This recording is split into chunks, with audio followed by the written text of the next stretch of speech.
Stroke সহ নানান রোগের ঝুঁকি কমাতে ডায়াবেটিস ও উচ্চ রক্তচাপ নিয়ন্ত্রণে রাখার উপর গুরুত্ব আরোপ করেছেন বিশেষজ্ঞ চিকিৎসকরা।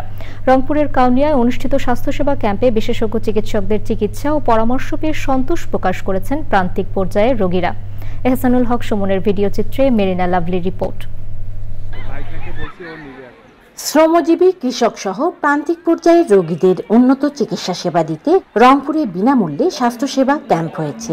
নির্বাক সমাজ কল্যাণ সংস্থার উদ্যোগে কাউনিয়া উপজেলার মহেশা দ্বিমুখী উচ্চ বিদ্যালয় মাঠে স্বাস্থ্যসেবা পেয়ে সন্তোষ প্রকাশ করেন রোগীরা। ফ্রি দেখাই, বাচ্চারও সমস্যা, বাইরে সিরিয়ালে দেখাইতে হয়, টাকা পয়সা লাগে অনেক, সব মিলে তো এই সুবিধা বেশি। প্রান্তিক পর্যায়ের রোগীদের জন্য এই উদ্যোগ বলে জানিয়েছেন আয়োজকরা। আমরা বয়োবৃদ্ধ যারা আছে, মা বোনরা যারা আছে, বিশেষ করে তাদের কথা চিন্তা করে আজকের এই ফ্রি মেডিকেল ক্যাম্পটা করা, আমরা যেন এই সেবাটা তাদের দ্বারগোড়ায় পৌঁছায় দিতে পারি। স্বাস্থ্যসেবা ক্যাম্পে বিশেষজ্ঞ চিকিৎসকরা জানান, ডায়াবেটিস ও উচ্চ রক্তচাপের কারণে রোগীদের স্ট্রোক সহ বিভিন্ন রোগের ঝুঁকি বেড়েছে।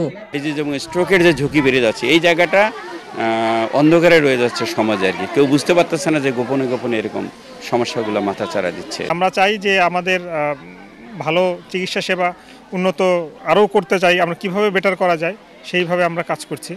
দিনব্যাপী স্বাস্থ্যসেবা ক্যাম্পে গাইনি, শিশু, মেডিসিন, হৃদরোগ, চক্ষু ও দন্ত বিশেষজ্ঞ চিকিৎসকরা 3000-এরও বেশি রোগীকে চিকিৎসা সেবা দেন। রংপুর থেকে Marina lovely, channel I. Bundle থাকলে প্রতি সেনমানিতে টাকা বাঁচবে। বিকাশ সেনমানি বান্ডেল কিনে জিতুন প্রতি লেনদেনে।